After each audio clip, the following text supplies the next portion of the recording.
National Policy Center for Inclusive Growth, IPC-IG, and FAO, also with the support of the UK Department for International Development. Now, we know that gender inequalities persist in access to productive resources, education, in the labor market, political participation, and so on. Today, we will be talking about the role of social protection in the empowerment of rural women in Africa. We will hear from two experts today who will be addressing this issue from both the social protection sector and the development sector, respectively. We will hear about two impact evaluations of cash transfers in Sub-Saharan Africa that have analyzed how gender matters and influences the effectiveness of these programs and their potential for impact on women's decision-making. However, building on our previous seminar, we know that social protection is not enough to achieve women's empowerment. Therefore, we will also hear about 3 ideas for accelerating the economic empowerment of women in the region and how to link these interventions to social protection, particularly with cash transfers. After the presentations, which will take more or less 10 minutes each, we will ask our discussant to summarize the presentations and give us some insights or takeaways. Please know that from now on, you can start asking questions through the GoToWebinar chat bar and through social media as well, using Twitter and Facebook using #SPOrgwebinar. Before we move on to the presentations, I'd like to remind you that you can also join the socialprotection.org platform for more information on current trends on social protection. Socialprotection.org aims to facilitate knowledge sharing on effective social protection policies and programs, as well as contribute to capacity building of the low-income countries and middle-income countries. Within this platform, you can also join the online community on gender-sensitive social protection. Just search for the online community section in the website. We would like to see more and more people join and make contributions to the ongoing discussions on gender and social protection, as well as for you to have supporting mechanisms for finding information, getting answers, and explore collaboration opportunities. All materials that are related to this webinar series are posted there. So now I'm going to present our speakers. First, our presenters. The first presenter will be Amber Petterman. She joined UNICEF Office of Research in Ochenti in 2015 and focuses on adolescents' well-being and safe transitions to adulthood. Amber brings significant experience in large-scale surveys and impact evaluation in Africa, Latin America, the Middle East, and Asia. With a background as quantitative public health researcher, Amber is interested providing policy relevance related to the intersection between gender, health, and human rights. Amber previously worked as an assistant professor at the University of North Carolina, Chapel Hill, and as a researcher fellow at the International Food Policy Research Institute in Washington, D.C., Kampala, and Dakar as well. Amber obtained her PhD in public policy with a focus on international maternal and child health from UNC Chapel Hill. After Amber, we will have Marcus Goldstein. He's a development economist with experience working in Sub-Saharan Africa, East Asia, and South Asia. He's currently the gender practice leader in the African region and the lead economist in the research group of the World Bank. His current research centers on issues on gender and economic activity, focusing on agriculture and small-scale enterprises. He's currently involved in a number of impact evaluations on these topics across Africa. Marcus has taught at the London School of Economics, the University of Ghana, Legon, and Georgetown University. He holds a PhD from the University of Carolina, Berkeley. After the presentations, we will have Lisa Perch. She is the Deputy Representative of UN Women Mozambique. She's also lead author of the soon-to-be-launched Global Gender and Environment Outlook. A development specialist for more than 16 years, she has actively worked on gender equality for much of her professional and more recently she has specialized in gender and environment issues. She previously served as policy specialist at the Rio Plus Center, a UNDP Global Policy Center, specifically supporting the work of the Center on Policies Related to Climate Change and Natural Resource Management, as well as gender equality, and coordinated the Center's first thematic report on social protection for sustainable development. Well, with that introduction, I'm going to pass on to Amber's presentation.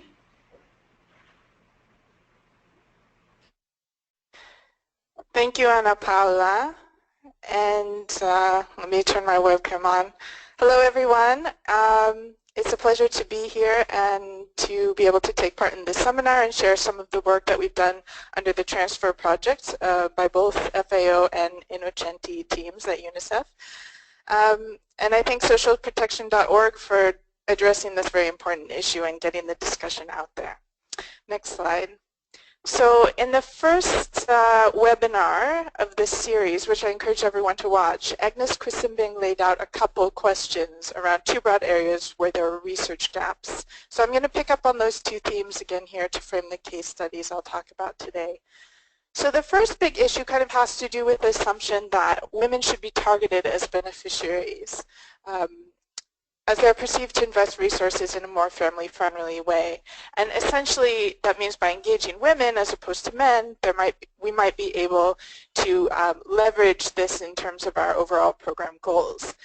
And while there's a lot of literature that supports this claim, it's taken mostly from studies on inter-household resource allocation rather than impact evaluations where we see benefits that are randomized to men and women, and we're able to see what the impacts are. And where rigorous studies do exist, we find that the evidence is actually quite mixed. So I think this is one area that we need to continue to innovate around in terms of research and thinking around how targeting matters. So the second issue following from the first is essentially interrogating the assumption that if we do target women, then perhaps giving them these benefits will lead to their empowerment. And I think there's more evidence to kind of show that this is possible. However, there's generally this lack of conclusion or consensus on what types of programs and what settings can actually lead to meaningful change.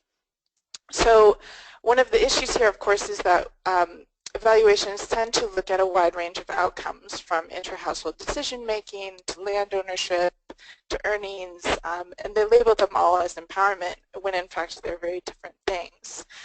So this is also another area that we need to continue to kind of show more research in. Next slide. And so kind of to hit this point home, this is a summary of a review that was done by IFPRI colleagues that tried to catalog across 4 different types of interventions. So they looked at a number of different interventions and they looked for impacts on women's empowerment broadly defined. And you can see that only in one case in the upper right-hand corner, that is qualitative evidence from conditional cash transfers, which are actually mostly from Latin America, the review found that there was sufficient evidence to conclude that there's promising impacts. And then in the remaining cases, either because the evidence is mixed or because we need more research, we kind of can't come to that same conclusion. And of course here, programs are so heterogeneous that even looking at these 4 types is a bit superficial. Next slide. So just to kind of, before I dive into the case studies around those 2 main areas and outstanding questions, I think it's useful to say a few words about social protection in Africa. So this chart is taken from a recent inventory of non-contributory programs that was done in collaboration with IPC and socialprotection.org. And I can tell a lot of work went into it. They looked at 127 different government-implemented programs across 37 different African countries. And you can see this just explosion over the last 10 years. The government programming has tripled. Next slide, please. So, and I think that if you look at other kinds of social flagship publications like the World Bank's State of Social Safety Nets, you would see a very similar trend. So when looking at program typologies, we can see that there's a large number of unconditional cash transfer programs. That's the largest bar in kind of the types cataloged.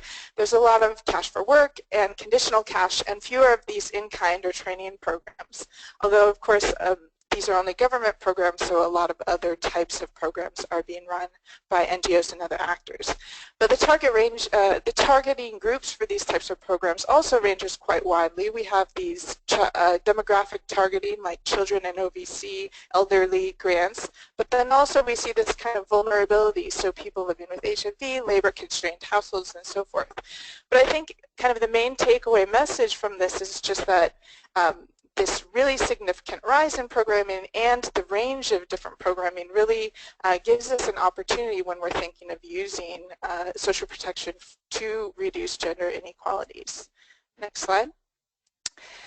And so I'm going to spend the rest of the time talking about two case studies, which are both unconditional child grant programs, and they're run by governments. And the first is the Lesotho Child Grants Program. And here I'll talk about work done by the FAO team, which tries to unpack the issue of gender targeting in relation to household structure and also in relation to the gendered benefits of children living in the households, looking particularly at child schooling, labor, and time use. And then the second program I want to talk about is from Zambia. And here I'll talk about work that was done by UNICEF and partners where we try to unpack the impacts of the program on women's empowerment, looking at a range of different indicators. Next slide. So both of these case studies come from a community of research and practice called the Transfer Project, which focuses on providing evidence of government-run, largely unconditional cash transfers in Africa, looking at a broad range of outcomes. And last I counted, there are somewhere around a dozen impact evaluations going on, either finished or in progress in the countries that are listed there at the bottom. Next slide. So just to give you a snapshot of kind of the evaluations that are ongoing, here are some of the details. You can see from the column on the right that some of the data collections are still ongoing, and many of these impact evaluations also have qualitative studies embedded. And there's a lot more information about these on our website, but just to let you know what's in the works. Next slide. So, but if we zoom in on these two child grant models, Lesotho and Zambia, we can see that there's some similarities, but there's also some important differences. So in Lesotho, the target group was poor households with a child 0 to 17, while in Zambia, benefits were given to any household with a child under the age of 5 within geographically determined areas. And in Lesotho, about 2/3 of the beneficiaries were women, so the other 1/3 were men. And in Zambia, nearly all the beneficiaries, 99%, were female because they were targeted at the primary caregiver of the child under the age of 5. So on face value, these programs are very simple, one could say. They're unconditional cash. They're given either quarterly or bi-monthly. They make up a sizable percentage of the household baseline expenditure, from 20 to 27%. In Lesotho, there was also messaging around the use of the cash and how it should be invested for kids. But on face value, they're just this simple kind of income supplement to the household.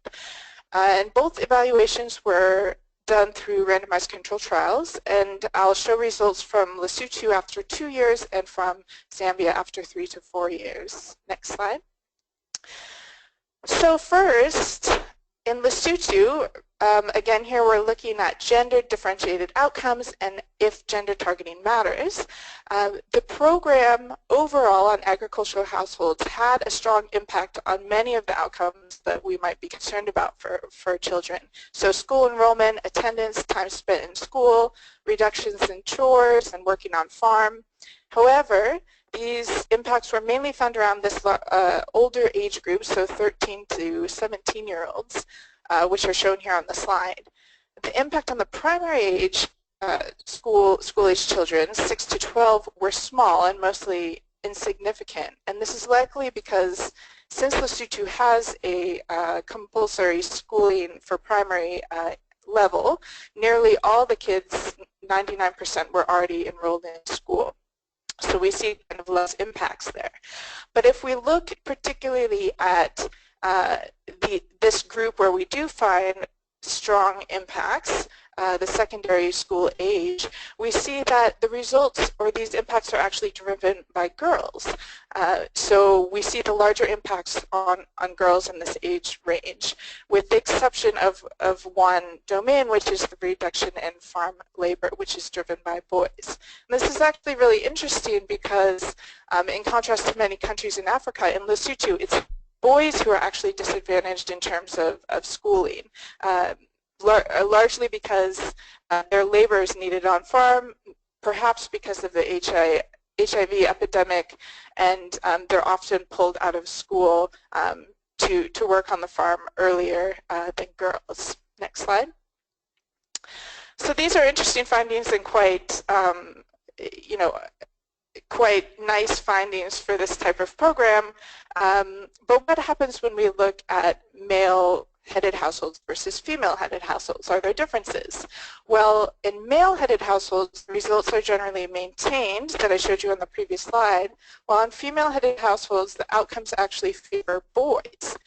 So it could be that female-headed households were relying more on boys' labor, and that constraint was loosened due to the receipt of cash.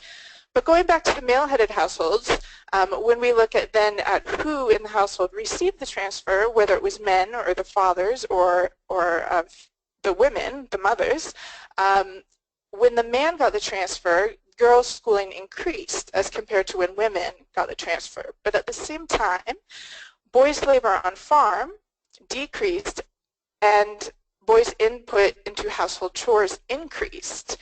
So we see these interesting dynamics playing out depending on household structure on one hand, but then also who receives the household within a dual adult male-headed household. Next slide. So overall, this evidence like this is quite interesting because although there's promising picture in terms of human capital investment and child-level outcomes, there's also a lot of gender differences in terms of impacts. And we see that it seems to matter who gets the funds, but not necessarily in the way we might expect. So there's perhaps an opportunity here, for example, messaging could be slightly tweaked to influence, if we wanted to influence gender inequalities between boys and girls, to see if this type of thing made a difference, if we're particularly interested in closing these gaps. Next slide. Okay, so what about Zambia, where we look at women's empowerment impacts of the grant? Next slide. So just to give you an idea of how the program functioned in relation to the poverty-related goals, this is kind of an overall picture, and I didn't say it before, but it is quite important to know that neither of these programs had any kind of overall gender goals in terms of reducing inequalities. So they were very much focused on reducing poverty. So we can see here that the program had large effects, and this is standard deviations in relation to the control group. So if the confidence interval doesn't cross 0, which is the red line, then there's a significant program impact. And we see increases in consumption, food and non-food, increases in assets, relative poverty, and so forth. So the program was doing pretty well at impacting the main kind of overall arching goals. Next slide. So the first thing we did in Zambia is we looked at impacts on intra-household decision-making indicators. And these are kind of the standard questions that are collected in demographic and health surveys that ask some version of the question, who in your household typically decides, and then they ask about a number of domains. So we asked about 9 different questions and created measures of decision-making power if the woman said she made the decision by herself, so she has sole decision-making power, or she made it with another household member jointly, so she had joint decision-making power. And you can see here that after 4 years, we found impacts on 5 out of 9 domains. So on child schooling decisions, decisions about her own income, partner's income, children's clothing and shoes purchases, and visits to family and relatives. But you can see that after 4 years from the graph, women receiving the transfer say they make about 7 decisions, solely or jointly, and in comparison to women who didn't receive the grant, say they make 6.3 decisions on average. So this is a statistically significant impact of about 1/3 a decision over the 4 years. So we thought this was quite interesting, but in real terms, we didn't think that it was that significant because 1/3 of a decision out of 9 decisions is not very far, really, to move the bar. Next slide. So the next thing that we did was we went back because we wanted to really understand, well, what really changed, and is this indicator of decision-making ability really a marker of empowerment, or what are we really picking up, and how do the women actually view what it means to be empowered?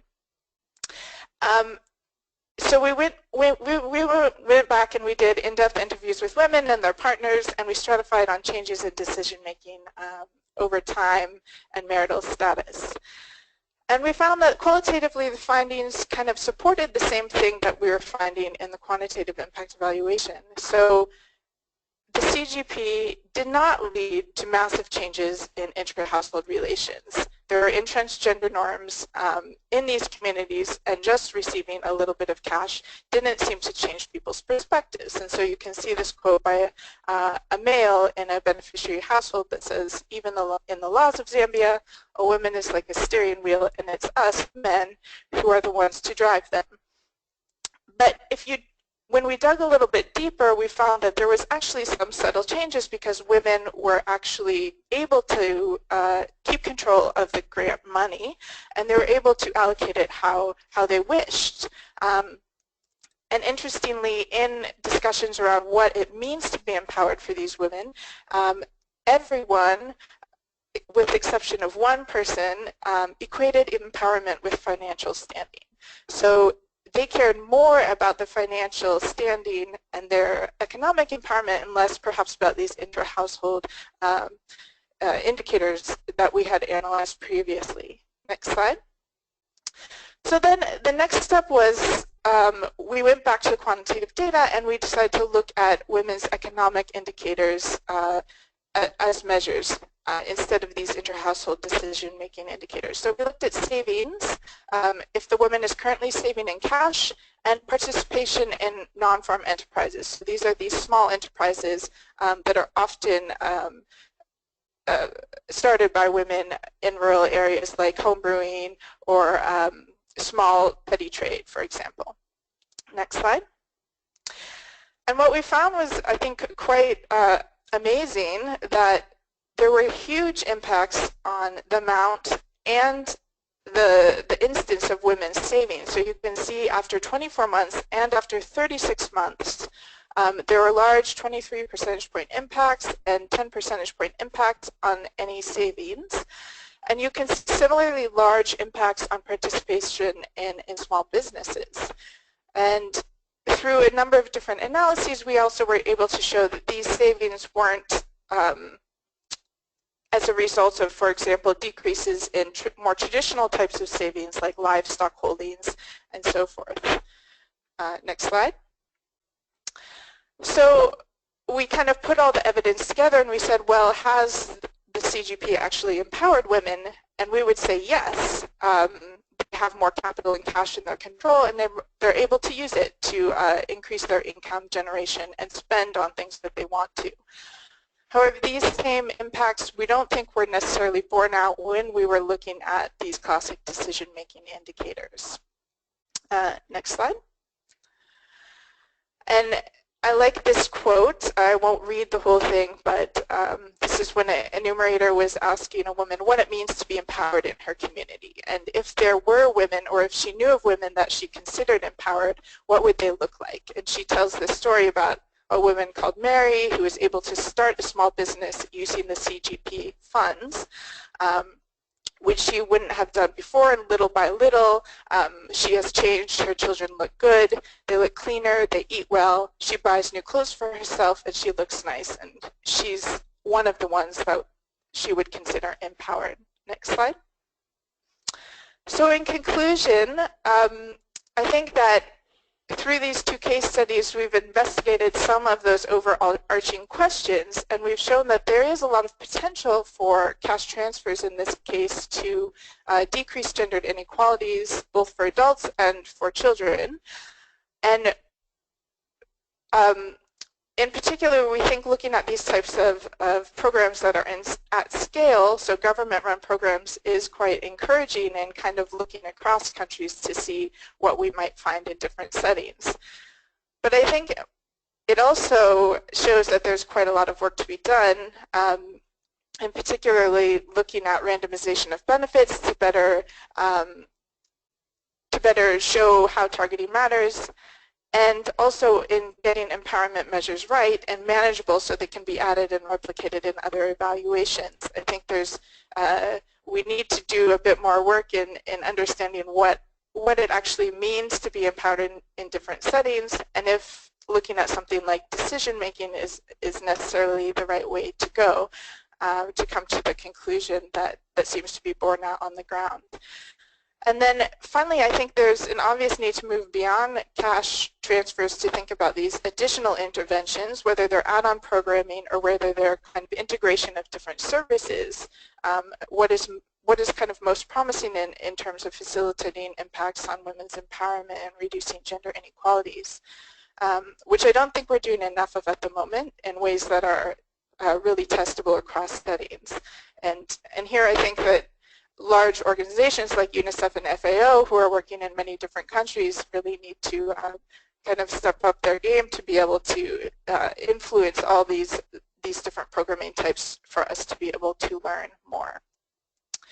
And I think I'll leave it at that and hand over to Marcus, and thank you to all the UNICEF and FAO teams that contributed to the research that I presented today.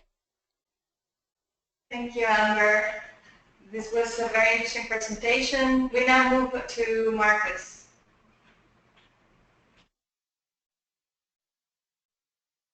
Thanks. So I'm going to do this without a webcam. I'll be the mysterious presenter.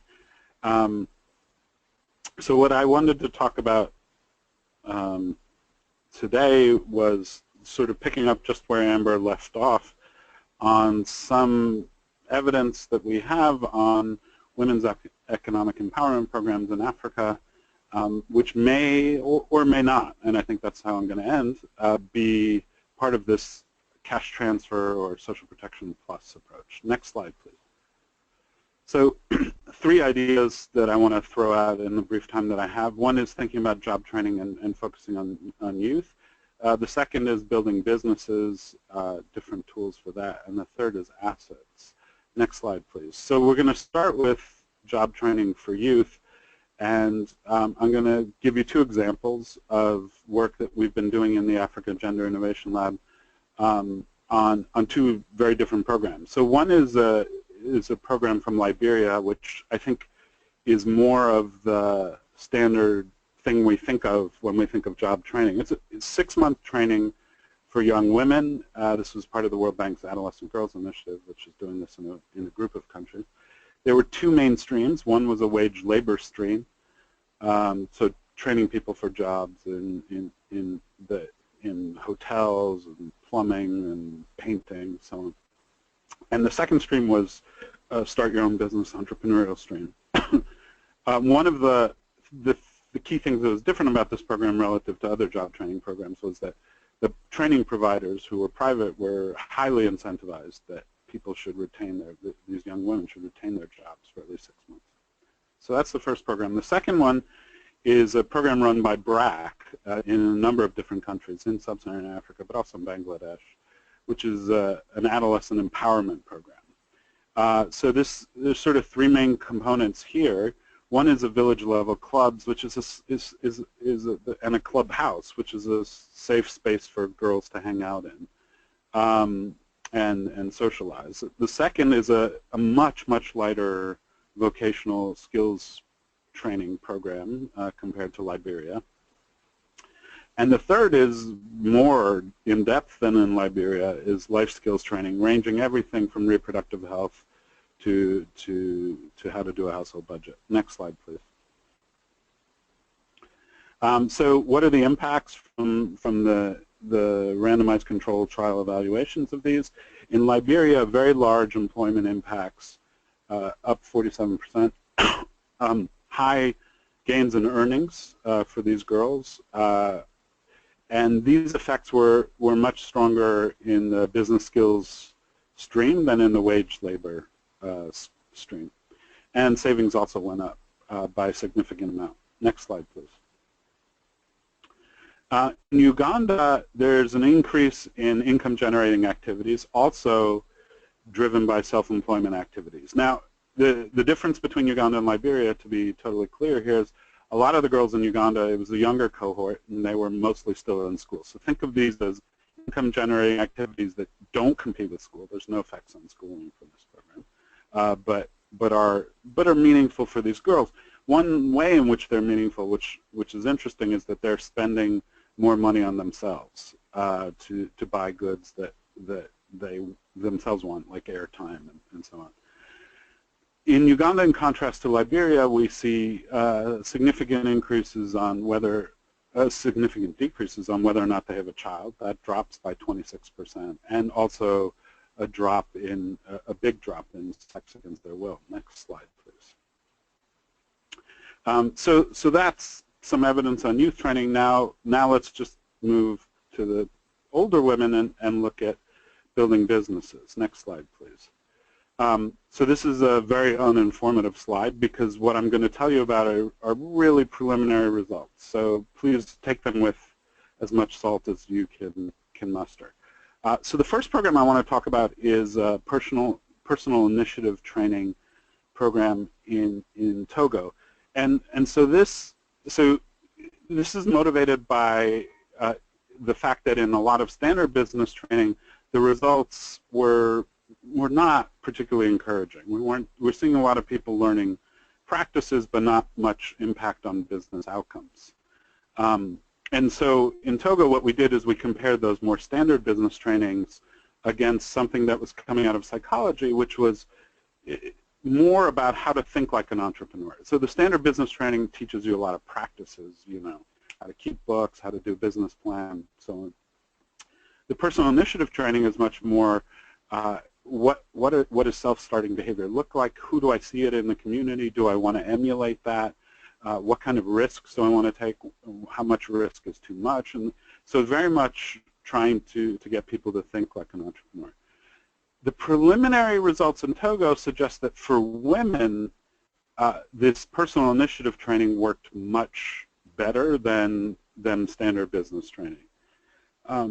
And it seems to have increased their profits, their firm profits in a pretty meaningful way, as well as a range of their practices. And what we're exploring right now is the sort of psychological channels through which that may have happened. So think empowerment, but perhaps more in the way that psychologists think about it, in terms of both changes in attitudes and beliefs about yourself and what you can do, and that translating into business growth. Super interesting. We're going to collect one more round of data in coming months to understand that better. The second program I wanted to talk about is business formalization in Malawi. Now, business formalization, as with business training, not so successful. Here, there's more of a problem of people just not wanting to do it. In Malawi, business, as in much of Africa, business registration and tax registration are separate. So what we did in Malawi also was to try and accelerate some of the benefits of formalization by combining business registration with an information center from a large commercial bank in Malawi.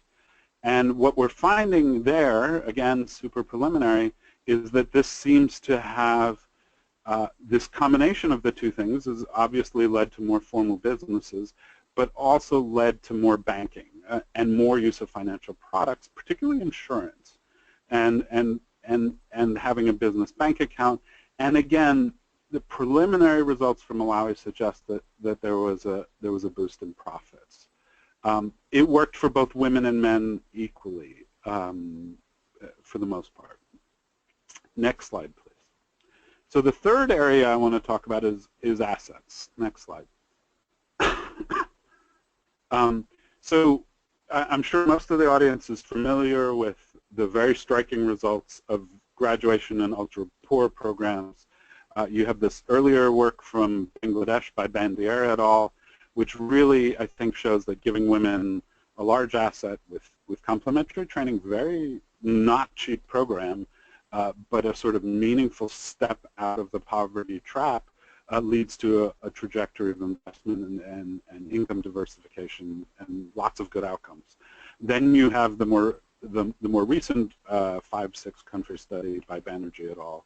In science that sort of brings that home. There's less gender, I think, less gender lessons in the Banerjee et al. than you find in the Bangladesh case. Okay, so that's clearly a starting point here to think about what's possible. I want to take us in a different direction to think about property rights for women and what happens when those get more secure. And I'm going to talk about two cases. The first is Rwanda. And here, this is some work we did on the pilot of a land title registration program. So basically what's happening in the program here is that you had some legal changes in Rwanda that preceded the actual program that gave women increased rights over land that's owned by the couple. And then the government in this program went out and actually registered those rights. There's a long process of consultation and community and so on and so forth. At the end, and demarcation, and at the end, you get a title. Next slide, please. So what happened in the pilot? We saw a significant and fairly large increased investment in land. And what's interesting here from the gender point of view is that this was about 9-10 percentage points for male-headed households, but for female-headed households it was close to double that, right? So women had worse property rights to begin with, and getting better property rights really led to a much larger investment response. There was an issue in the program. I can talk more about this later. It's not central to the point here, but the government spent a lot of time trying to prevent married couples, the men in married couples, from watering down property rights. And so what they did was that they said you had to have a marriage certificate. So women who were not formally married actually lost property rights in the pilot version of this program. Next slide, please.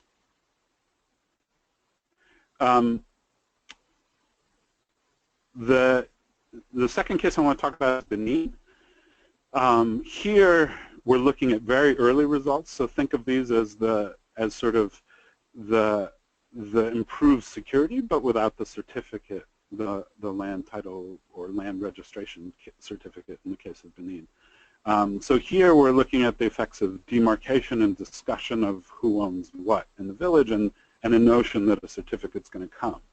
And what we're finding here is longer-term investment increases for both men and women in terms of we're seeing more planting of perennial cash crops and trees. And these are fairly low to begin with, and so we're seeing sizable relative increases in those. One thing that's interesting is this is a shifting cultivation system, and we're seeing women fallow more, so another form of investment. And women, as in Ghana, there's evidence in Ghana as well, women have less secure rights, so they fallow their land less, right, which makes it less productive in the long run, but maintains the security.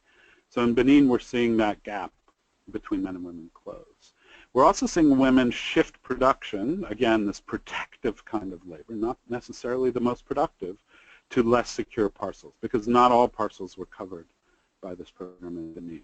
Next slide, please.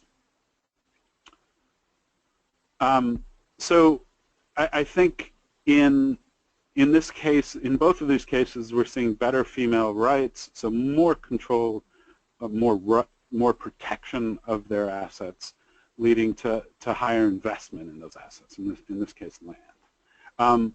In Rwanda, we're now working on an evaluation of the national program. They took the pilot to scale. And it's interesting here because we're seeing a somewhat different effect in terms of now people are, both men and women are moving to off-farm businesses and wage work then ties back into some of my earlier points on thinking about how to make those more effective, and higher incomes. And so, the question then for all of these is, do we want to complement these with cash or cash transfers? Next program. Next slide. And so here, I think the big question is whether we should take the plus for granted, right? And instead, maybe we should start by asking the question, what about just instead? So Amber presented these results from Zambia that really suggest big effects on business startup, very large. We haven't seen those from any program in the business space that's aimed directly at creating businesses and growing them. So I think we need to think about, which, if we're going to do one or the other, which is giving us the more bang for the buck. We have to not only, of course, look at business startup, but also profits as well. But so one avenue of sort of thinking about this is thinking about one versus the other. And of course, I think the complementarity question of whether the cash is really going to accentuate the effects of training or better asset protection is also a key question. I mean, the interesting thing is that while the social protection dialogue has evolved into cash transfers plus, the business training and business the folks who work on business, they've evolved into, well, maybe we should do training plus capital. And so they're sort of converging on the same point. This raises, I think, an interesting political economy question. When we think about donors and governments, they're organized by these departments, and there's a Department of Social Protection, and there's a Department of Industrial Development, and there's a Department of Agriculture, and now they're sort of converging. And the question is this going to be a happy marriage, or is it going to be a fight over resources? And I think from a political economy point of view, that raises a lot of sort of how do we get these things working. It also, I think, offers us a big opportunity, because folks in social protection don't really have a strong, they're not wedded to a certain type of business training or a certain type of, building asset bases.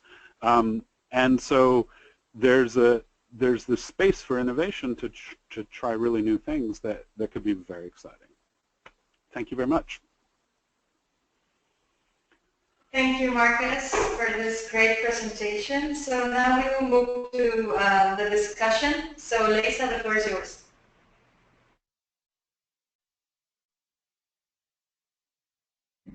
Good afternoon, everyone. At least it's afternoon on my side of the world in Mozambique.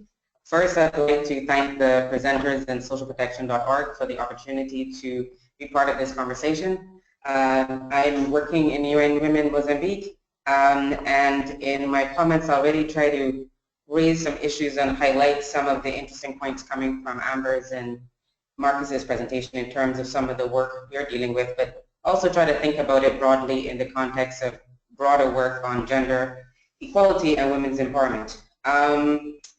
First, I'd like to kind of take us back more quickly to the context of what is gender equality and women's economic empowerment.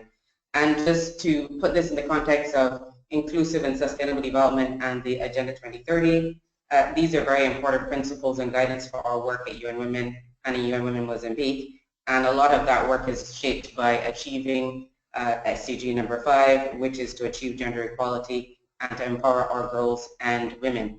And one of the ways in which UN Women broadly focuses on this area is through a number of flagship initiatives.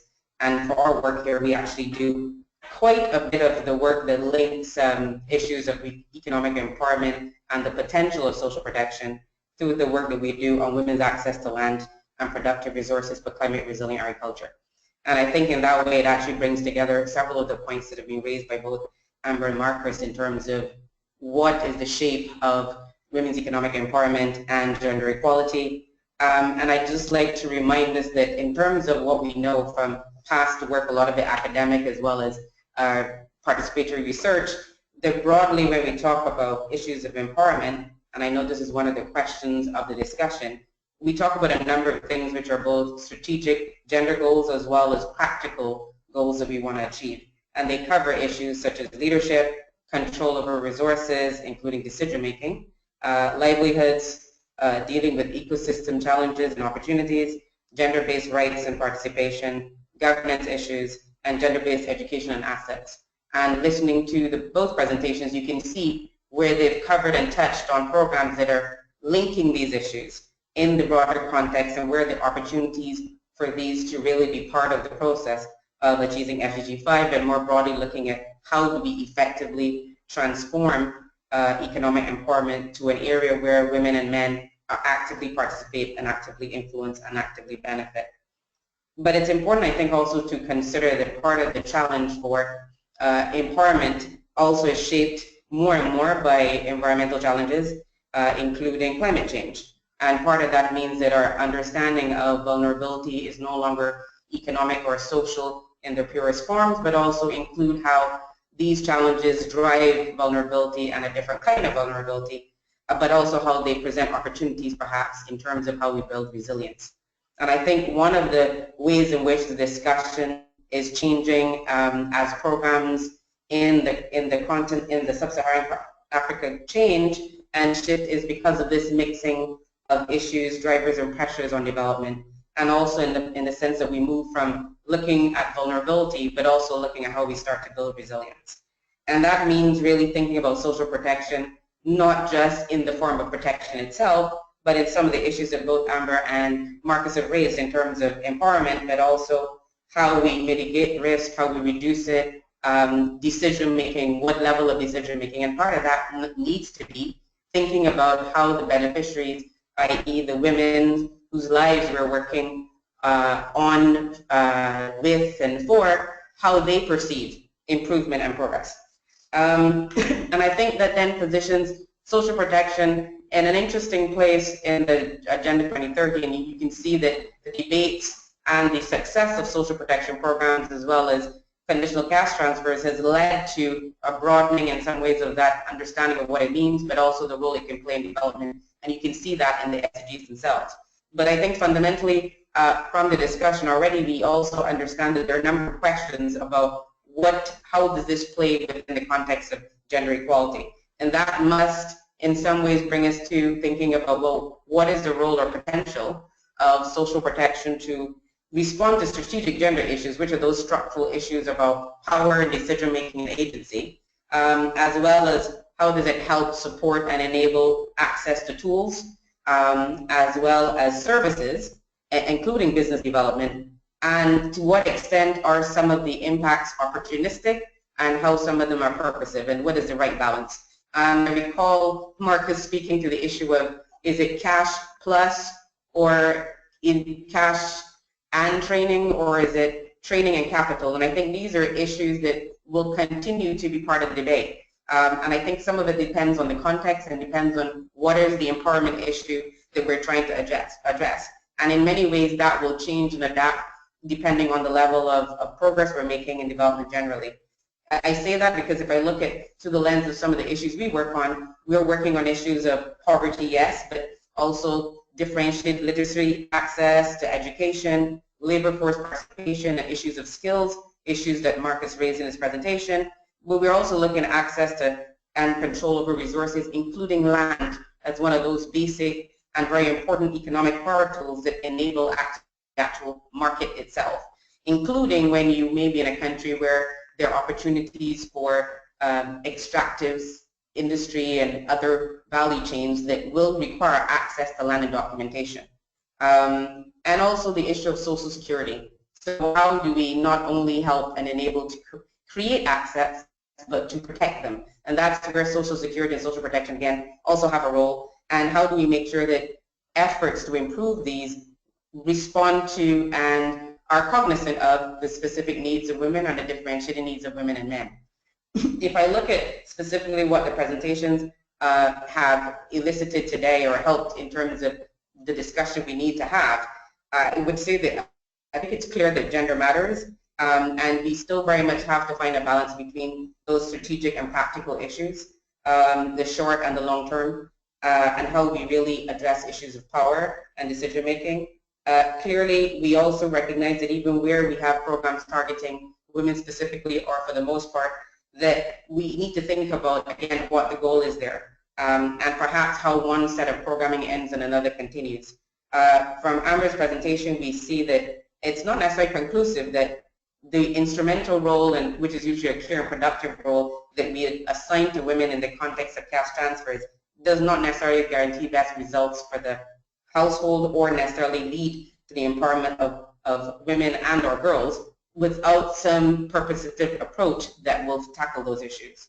I think we also see the fact that there may be issues also in that instrumental role in terms of making sure that it's not limiting gender empowerment to an issue of women's productive role, but also including women's reproductive role, but also how we bring in the productive aspect of women's contribution to economic development and development in general.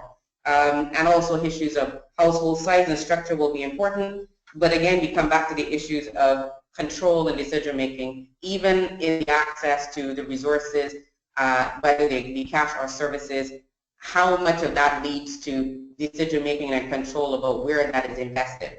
And I think of the points that Marcus made about spending on themselves or investing in their own development. And in terms of looking at some of the broader lessons that we're learning in terms of alternative livelihoods, diversification of income streams, which again reduces vulnerability, and vulnerability that is driven by reliance on sectors that tend to be vulnerable to climate and other economic factors, then we do need to think also about issues of behavior and not just services and tools. And I was fascinated by the discussion on really focusing on those kind of behaviors that help to be able to navigate and to be able to take benefit of opportunities, which is a little bit different from sometimes what we've seen in the past. But equally, we see where aspects of investment in land access and titling have led to a shift and a visible impact from rights being exercised to greater economic power.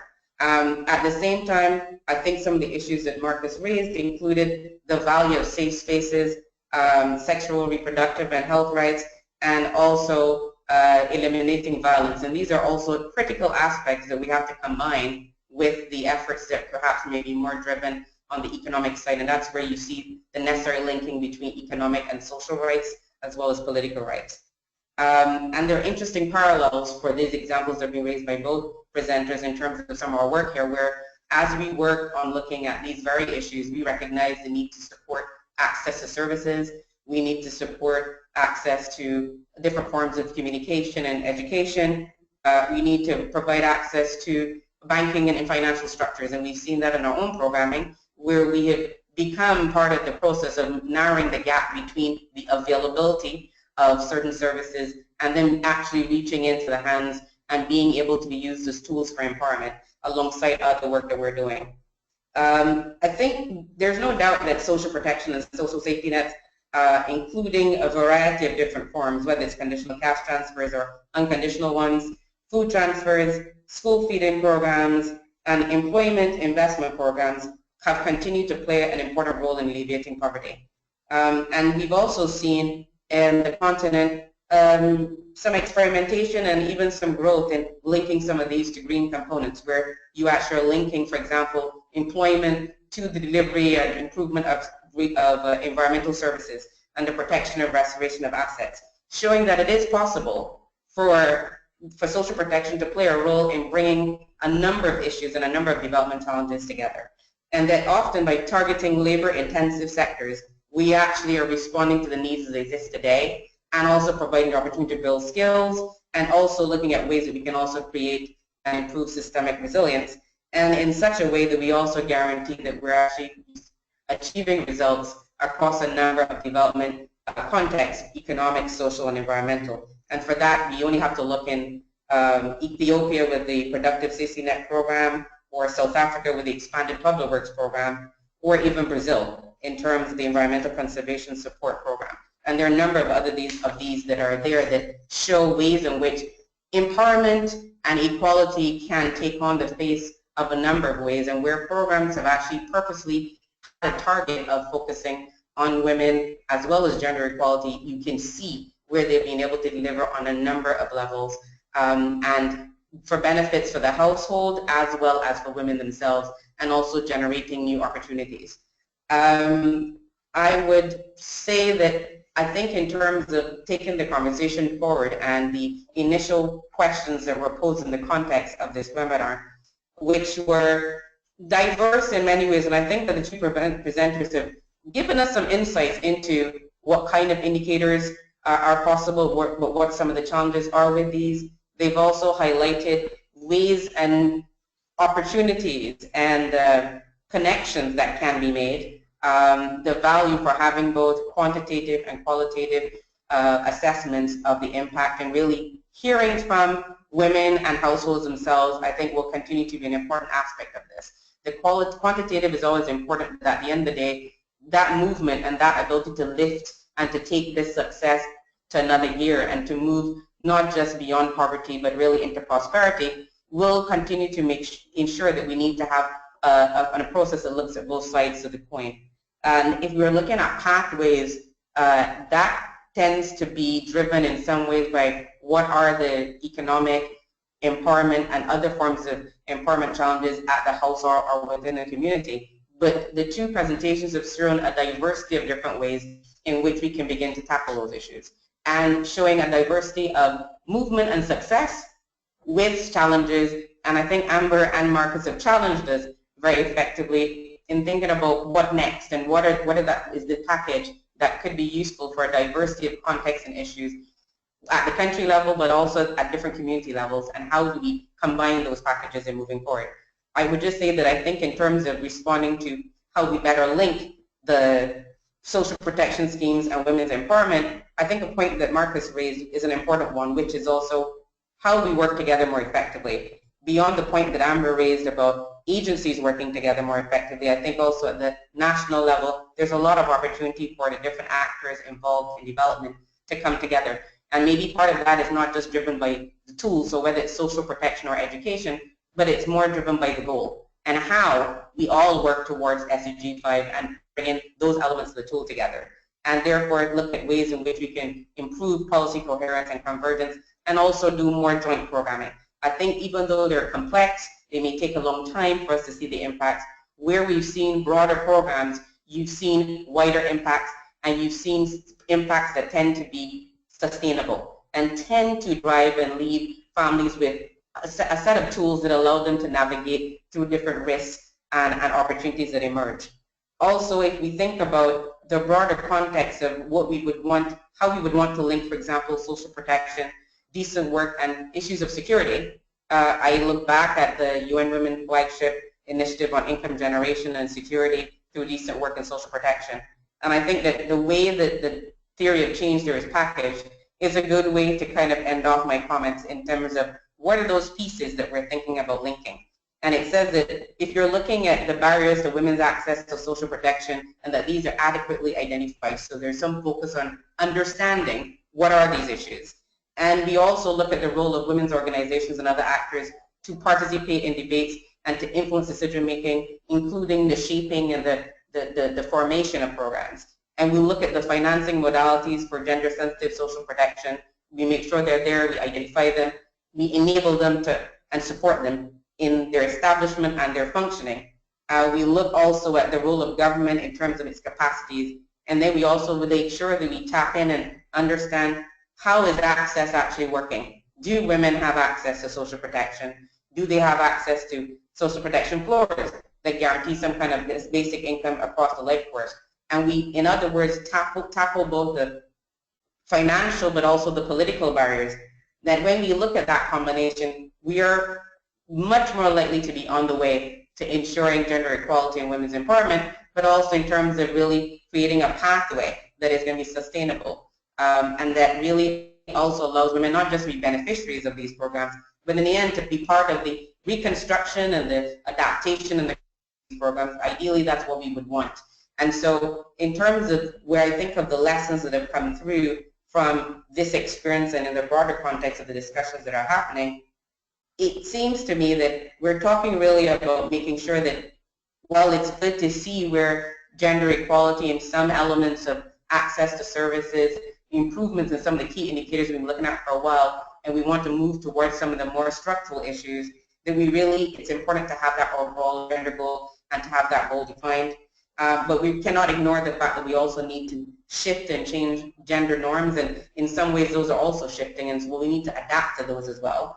We can't forget the issue of influence and how we make sure that participation does lead to influence, and that we make sure that we have that feedback loop from the beneficiaries to improve and to sustain the program and for themselves to become champions.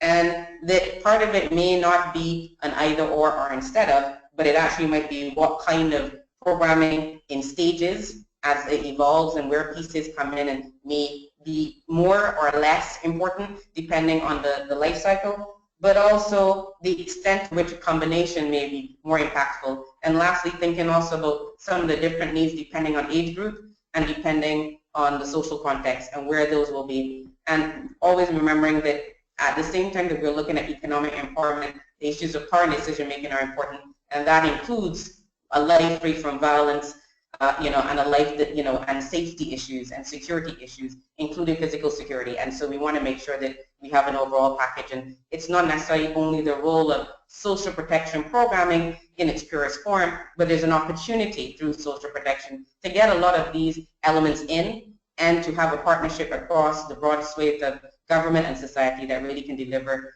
for inclusive and sustainable development for the region and for the people of the region. Thank you very much.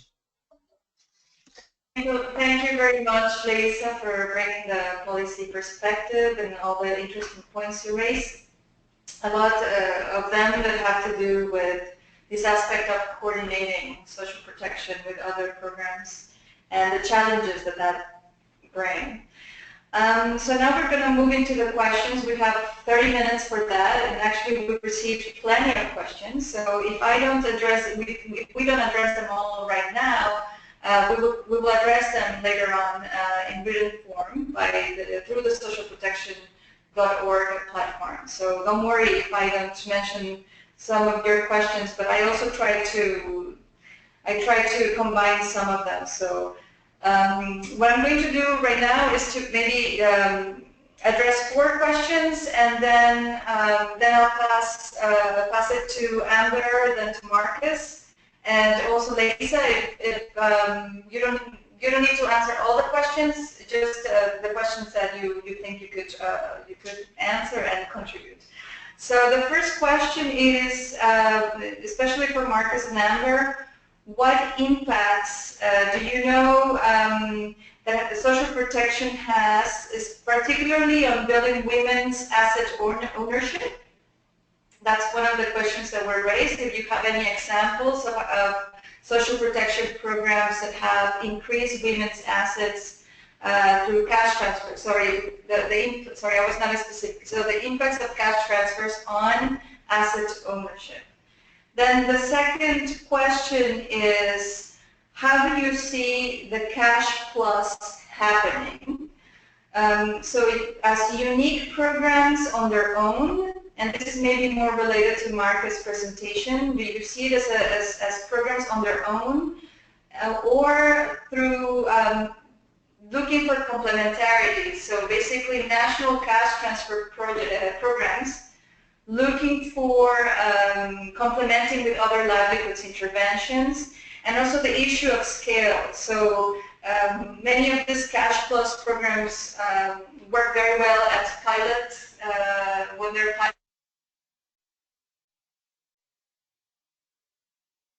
Sorry, I think I lost the audio.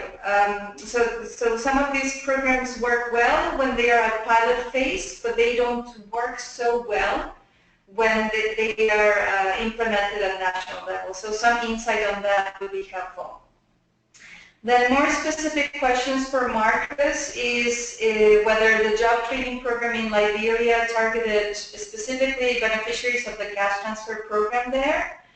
Another question for Marcus is on job training. The literature says that job training is not very cost effective. So if you could elaborate a little more on this issue, particularly on the programs that you presented, and also what is the role of public works there, whether public works has some role in job training as well. So I'm going to stop there, and then hopefully if we have more time, we can address more questions. So Amber, do you want to start? Sure. So for the first question about social protection and asset ownership, so in the case of the Zambia program, we do find that the women have a higher, or beneficiary women have a higher value of business assets in particular, but that's just one type of asset, and we've similarly found across a number of transfer project countries that there have been significant impacts on many different types of assets, including productive assets, specifically related to agriculture. But I think maybe the more interesting cases might come from these types of large, bulky assets like Marcus is looking at, including land.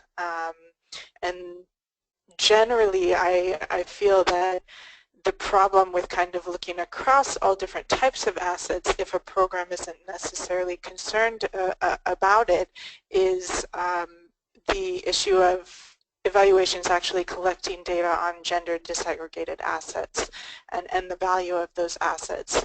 So I know IFPRI has done a lot of work looking at disaggregation of assets within productive programs called the GAP Gender Assets and Agricultural Assets Project, but that might not necessarily be social protection specific. In terms of how Cash Plus could work, I mean, I think the general issue kind of with untangling how it might work is that people mean so many different things when they say plus. But just to give one example, we are trying right now, my colleague Tia Palermo is trying to layer on an adolescent-specific work program onto the government cash transfer in Tanzania.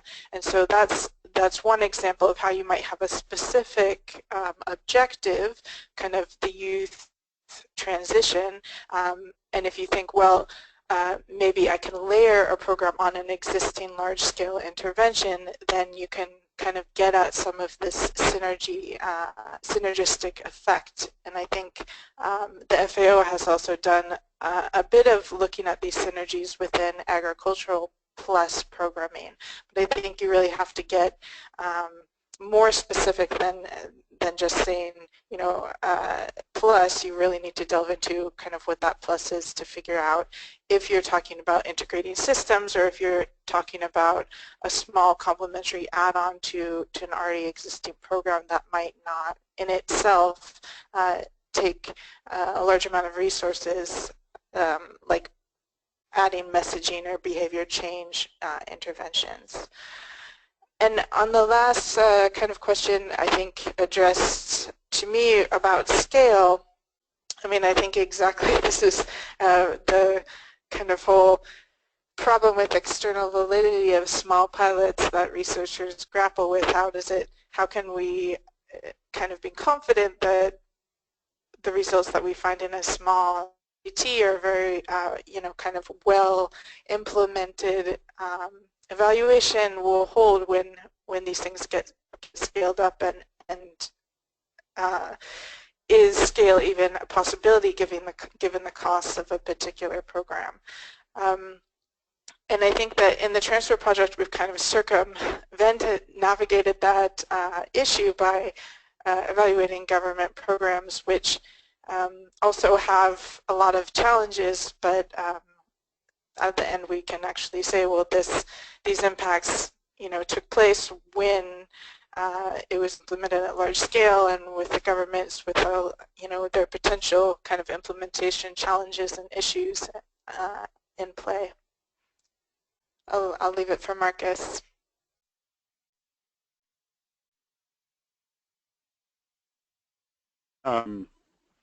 Okay, thanks, Amber. Yeah, so I think Amber knows way more about cash transfers and assets than I do, so I'm not going to touch that one. On how Cash Plus should be happening, I would argue that there's a really good reason to approach this in a very purposive way, right? And I think, so there are two separate overlapping sets of objectives in what we're discussing about here. One is, what are the constraints, how can we release the constraints on women's empowerment? And the other is, how can we reduce poverty? They overlap, but they're for sure not always the same. So taking in mind those constraints, I think we need to think about designing variations of plus that seriously take on board what are the constraints I'm trying to fix, what evidence do I have that these constraints actually matter, and then build programs to try and address those and test them in various combinations. So I think doing it in a coherent and sort of based in a constraints analysis approach would be super productive for all of us. That's going to require some coordination, where I might be less optimistic. On the scaling, I go back to Amber's point. I think it's a super critical issue. We're just starting a program with the social protection team and the gender lab here at the World Bank and outside researchers, looking at a range of plus social protection programs in a number of African countries at the same time. And again, those will be government programs. They will be fairly large. So hopefully that'll give us some answers. But I agree, the Rwanda results I presented are very different at scale than they were in the pilot. And that shows you that it wasn't an implementation issue, which is often what we're worried about. It's just the effect of giving everyone in the country better property rights versus for small areas, which we very well might expect to be different, and they are. On the question on Liberia, so I'm sorry, I really wasn't clear.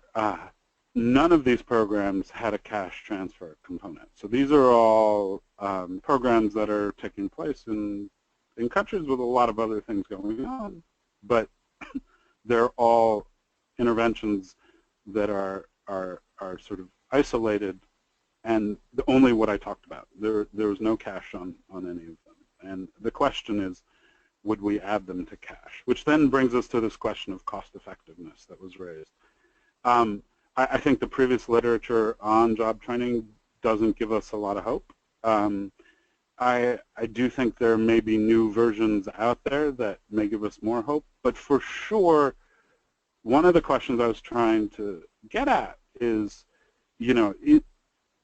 we may take a job training program and look at a cash transfer program and decide that dollar for dollar we're getting more impacts on just the job training outcomes from the cash transfer program. I mean, those Zambia results should give everyone who does business development programs some pause to look at and to think about, well, is this more, I mean, those transfers were large, so that's why cost effectiveness is a really important question. And I think that's sort of the next stage of sort of stacking these up. That's the instead question. Public works, absolutely, I think there's scope here. We're trying to engage in the space a bit. I think part of it is then thinking about what kind of public works are going to give people skills rather than just having them do manual labor. And how can you work skills? And there's a fair number of people, not me, but a fair number of people already thinking about this space.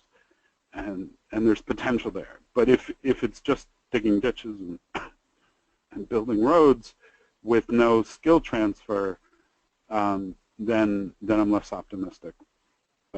But I do see people already thinking about this more innovative. What can people learn while they're doing public works, and how can that change the trajectory rather than just provide seasonal labor support? Thank you.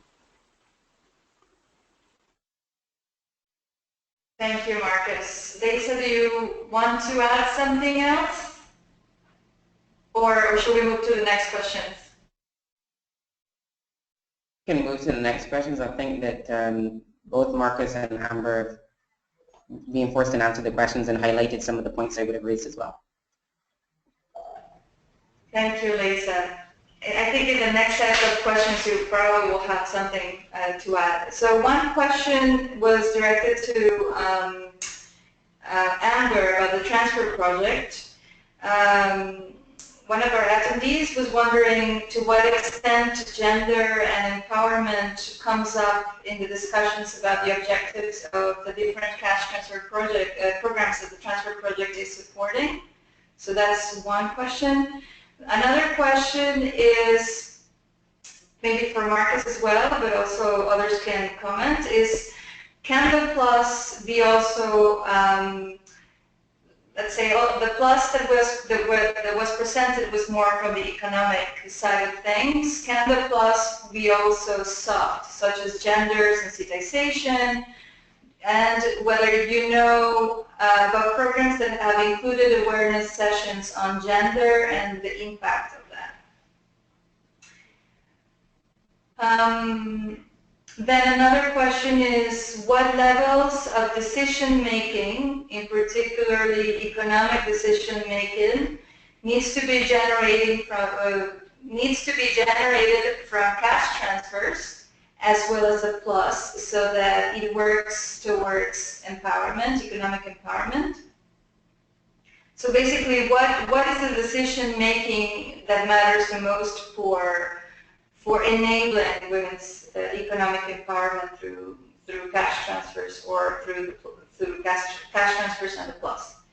And finally, a question about the Lesotho results. They're asking if you could, to Amber, if you could clarify again the results. There was not a clear understanding for one of our attendees of what exactly drove the differences in impacts across boys and girls, particularly on employment in agriculture, and what was the role of messaging of the program in that respect. So it's up now to you. Okay, so I mean, I would say on the first question, which is kind of to what extent does the issue of gender come up in these discussions with transfer project implementing governments?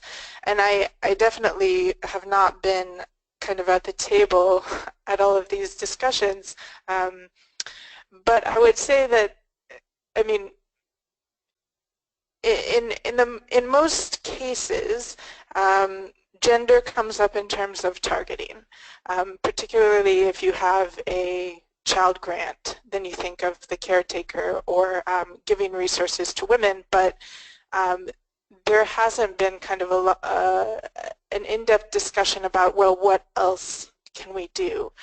And clearly, since these are kind of social safety net cash transfers, that poverty-related objectives come first. They're the main objective. And so often, you know, I mean, even getting that on the table and getting the funding and expanding beneficiaries is such a large challenge, and it's something that many actors are working towards, that then to say, well, we want an additional component that addresses gender or some additional layering of services. Those are things that I think are maybe taking place now with expansion of programs and as countries kind of get more comfortable implementing them. And as far as the second question, so what level of decision making needs to take place in order to kind of see maybe transformative impacts? I think, I think we don't know the level in terms of kind of a quantitative measurement of decision making. I myself am not the biggest fan of these decision-making indicators because I think they don't necessarily capture what we want them to capture. On one hand, I think that they're too limited because they often ask questions around kind of reproductive roles, so childcare and education and child health, and maybe not around the productive domain, which we might think are the areas in which women could expand their decision-making more. So on one hand, I don't think they're broad enough, but on the other hand, I don't think they're specific enough because we don't know, for example, when a woman answers, yes, I make joint decisions, if the man has the same view, or what would happen if there was a dispute. Maybe a woman makes a decision about a certain topic, but then, you know, if there was to be a disagreement, then in the end the man would actually have the final say. So I think there's a lot of interpretation issues, and you know, I've tried to experiment a couple different ways of asking these questions, and right now I'm kind of, I don't have a good answer, but I would say that maybe a better way to do it is to just collect these kind of hard indicators, revenue, savings, economic empowerment, and use them to kind of triangulate what we find in terms of decision making. So in terms of the Lesotho results, I mean, maybe Ana Paula can add more, but I don't think that the evaluation was necessarily set up to show kind of what the differences were based on messaging or based on pathways of impact. The messaging was given to all the households, and so we don't have a case where we can say, well, messaging was given differently or messaging wasn't given. So we can't necessarily say the impact it had, although I think qualitatively and from other operational research, it seems to make a difference, and clearly we see these large impacts on child outcomes, which are driven by girls, except for in the case of farm work. So on one hand, we see that there are large impacts. On the other hand, we see that the transfers didn't necessarily kind of bridge the gender gap, since boys were actually the ones of that age group are actually the ones that are disadvantaged. So I'll turn it back over to Marcus. Thanks. So I'm going to combine the soft interventions with the decision making. So I do think there's a lot of potential to get households to perhaps make more out of what they have by working together better, just loosely put. Just to give you an example, there was a study in Burkina Faso a couple years back, and basically the conclusion was that the households could increase their agricultural productivity by shifting resources from the male-managed fields within the same household to female-managed fields, again, within the same household. So that's basically increasing agricultural productivity with the resources the household's already using, right? Already has. It's just about where they're being put. So I think thinking about interventions that help get this working, this happening, is a great idea. From my reading of the literature, there's scattered bits of evidence, most of it fairly suggestive at this stage, that it's possible, that interventions like couples counseling or which focuses on gender roles, but also how households make decisions and do their budgets and allocate their resources, those are potentially promising. We're working with Promundo, which is one organization that does this. The IRC, the International Rescue Committee, has also been trying to do this in the context of some of their VSLA programs. So I think there's a lot of potential there. I haven't seen evidence for me that totally that's super convincing. But I do think it's coming. The evidence is coming, and it's going to come fairly soon, and that'll be really interesting. So yes, absolutely. I think there's space for this. There's space for thinking about it alone as an alternative to sort of a more standard economic intervention, and also in combination like the IRCs do. So, thanks.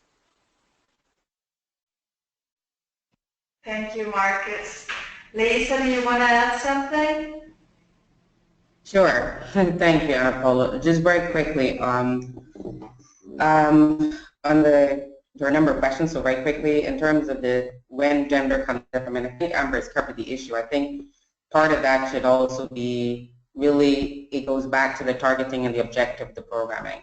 And even in the work that we've, the literature, when we talk about achieving poverty reduction, and it depends on what you mean by that, if you're looking at just income, or you're looking at assets, or you're looking at access to services. I mean, those are all aspects of poverty reduction. And in the context of that, there are a number of areas where gender should come up, particularly when you often look at the data for the country, the data for the community, or some of the participatory analysis that comes up about some of the dynamics. I mean, as Marcus mentioned, there's also the inter-household dynamics and understanding those issues of decision making. I think there are no easy answers for a number of these questions, but I think there's enough work going on showing how differentials that can be made, particularly when we just have better targeting and better understanding of where gender empowerment can be important, whether it's at the level of children or it's at the level of the dynamics on decision making about the assets of the household. Certainly where we've seen purposive work, in a couple of the examples I've mentioned, you can see where there are benefits in terms of parity of participation, if you will, but also ensuring that money is coming in for both men and women, but also in terms of where this is also perhaps leading to other opportunities. And as Marcus says, on the public work side, is very much about how we move beyond just basic labor and other skills being added on. And there are lots of programs that are big enough or that have been around enough time where there can be additionalities to these, and we can start to address some of the complementarities. And there are other programs where the complementarity efforts are there from the beginning. And Brazil is a good case where you have a number of programming where there may be a central core that starts out for poverty reduction, but there are elements that deal with issues of food security, including access to markets, including making sure that the people accessing the markets are both men and women farmers, and addressing the very specific needs of those, or linking into other areas. And so there are programs there, but it also takes a while before that evidence comes up and we can actually see what the benefits of the different approaches are, whether you start out in the beginning with the broader complex program or you start out with a core and you add on. But I think there's enough work now from a varied set of examples in Africa and outside of Africa where we can start to look at what are some of those benefits and how soon do they come. It's not necessarily either or, but it also is about the acuteness of the issue that you're trying to tackle. If you look at the work of IFPRI and the work they've done on, for example, impact of malnutrition, some of the work that they've done suggests that if you want to deal with malnutrition in households, one of the best ways to start with that is looking at women's empowerment and the education of the mother. So it really does depend also on some of the issues and where pre-existing programming can generate some of that evidence suggests that that's the way you go. But even some of that work also then talks about the value of adding in access to sanitation and adding in other things. I think if we really are looking at a broader issue of empowerment as in not just economic but also participation, decision making, etc., then we have to look at the broader elements and how they are driven. And that goes back to the point I've made about it's not just about the tool, it's also about the goal and what is the goal that we're trying to achieve overall. On the issue of economic decision making, as Amber and Marcus have said, that's a challenging one because there's what we may see from research as proof of decision making and what may come from a project, and there's also what the people in the household say. But what we have seen over time and in various discussions, there are different elements of things that you look for, whether it's going to be the capacity to influence how income is spent and on what, who is engaging in the prioritization of that. Some of it could be as simple as actually receiving the money and actually having the opportunity and the choice to make some of those decisions, whether you do all the time or not. And I think that's some of the differentiation that you saw in Amber's presentation, for example, where there may be a broader level of where you may want to be seeing actual decision making, but the step towards that is actually having the capacity to have the income and to be able to negotiate and decide on what happens with it. There are elements where you look at also issue of ownership and control of assets. Land titling then becomes a very important issue. Having documentation, including access to IDs, etc. In our case here in Mozambique, with the work we do in the Gaza district, part of the work we're doing is much broader. It's not necessarily focused on social protection, but we look at the importance of women that we're working with having access to social protection and social security, particularly for managing risk, and how they have that access. And part of that's also linking to their ability to access bank accounts, their ability to be able to have forms of documentation that allow them to be able to have a discussion about what are the financial instruments out there, and their ability to be able to apply for a loan. So there are different levels at which decision making will, will manifest itself. And some of that will be access to services. Some of that will be as basic as being able to make an informed decision and being able to request information, because there are language differences that we're also dealing with as well. And so there are different levels in that package that makes up decision making. And as I said, it really depends to some extent on the context, but at a general macro level, we do know where some of these gaps are. They come out in whether it's the poverty assessment or also some of the gendered assessments, and we can see where some of those dynamics are coming through. And that's where some of the existing programs help to show what kind of packages and what kinds of responses can work, and what are some of the add-ons that may need to be available to continue those. And we can't get away from the fact that there's also quite a bit of work, more I think on the agricultural side perhaps, than they are in other sectors.